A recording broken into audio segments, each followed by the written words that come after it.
Maliban sa binabalik-balikan na mangga ng probinsya ng Guimaras, nagpakita din ng angking talento ang mga Guimarasnon sa kanilang Cultural Competition Festival. Naging makulay ang selebrasyon ng Manggahan Festival Cultural Competition Mayo 20 sa probinsya ng Guimaras.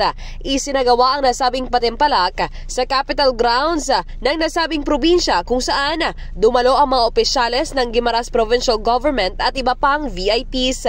Lumahok ang 5 hubon o tribo sa nasabing kompetisyon mula sa 5 bayan ng Guimaras.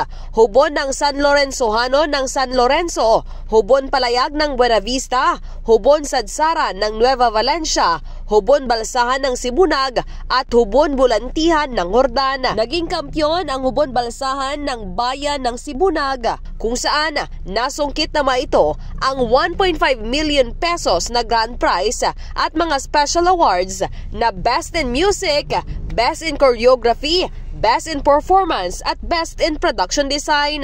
First runner-up ang Hubon San Lorenzo at second runner-up naman ang Hubon Sadsaran. Nakatanggap naman ng tig 250,000 pesos na consolation prize ang ibang hubon o tribo na lumahok. At mga ka-K5, ang local government unit at buong Guimarasnon sa probinsya ng Guimaras ay nag-iimbita sa kanilang highlights na sa Mayo 22. Report mula sa probinsya ng Guimaras. Ito si ka-K5, Kimon Tanyo Caluyat para sa Kampiyon na Balita, Serbisyo Publiko at Kasiyahan sa Iloilo. K5 News.